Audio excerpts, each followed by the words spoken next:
नमस्कार मित्रांनो, तुमचे स्वागत आहे। मित्रांनो, घरामध्ये सुख शांती समृद्धी पैसा येण्यासाठी सोप्या वास्तू टिप्स तुम्ही नक्की घरामध्ये या वास्तू टिप्स पाळून बघा, तुम्हाला याने लाभ होईल।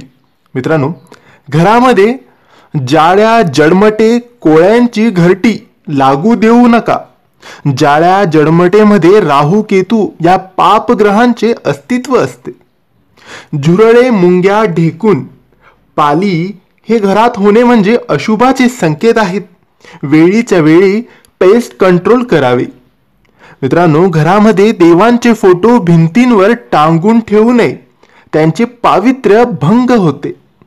घराच्या मुख्य दरवाजा जवळ उतरता किंवा चढता जिना असेल तर अनेक वाईट घटनांना सामोरे जावे लागते। खराब झालेल्या वस्तू, शिळे अन्न, भुरा लागलेले खाद्यपदार्थ यांचा संग्रह करू नये, यामुळे घरामध्ये नकारात्मक शक्ती वाढते। घरामध्ये स्वयंपाकघर किंवा इतर ठिकाणी असलेल्या नळातून पाणी टपकणार नाही याची काळजी घ्यावी। पाणी टपकणे अशुभ मानले जाते। घरामध्ये किंवा घराच्या बाहेर चप्पल शूज कधी पालथ्या पडू देऊ नयेत, त्यामुळे घरामध्ये नकारात्मक शक्ती वाढून त्याचा त्रास आपल्याला आणि आपल्या परिवाराला होतो। घराच्या मुख्य दरवाजासमोर आरसा असू नये, कारण मुख्य दरवाजातून चांगली ऊर्जा बाहेर आरशामुळे परावर्तित होते। मित्रांनो, नवीन जागी जर आपलं मन रमत नसेल किंवा कोणत्याच कार्यात यश येत नसेल तर घराला रंगरंगोटी करावी। घरातील अडगड भंगार बाहेर काढून टाकावात।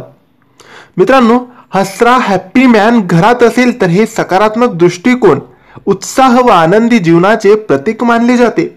हे प्रतीक घरात ठेवल्यामुळे दुःख दूर होऊन आनंदी राहण्यासाठी प्रेरणा मिळते। हसरा हॅप्पी मॅन घराच्या मुख्य दरवाजासमोर तोंड करून ठेवावा। मित्रांनो, देवावर वाहिलेली फुले, हार म्हणजेच निर्माल्य घरामध्ये ठेवणे चांगले नसते, त्यांना लगेचच वाहत्या पाण्यामध्ये विसर्जित करावी। तर मित्रांनो, ह्या काही छोट्या छोट्या सोप्या वास्तू टिप्स होत्या, याचे पालन आपण घरामध्ये करायला पाहिजे, याचा लाभ आपल्याला नक्कीच होतो। तर मित्रांनो, ही माहिती तुम्हाला आवडली असेल तर लाईक आणि शेअर करा। काही प्रश्न असतील तर कमेंट्सद्वारे विचारा आणि आमच्या चॅनलला सबस्क्राईब करायला विसरू नका। धन्यवाद।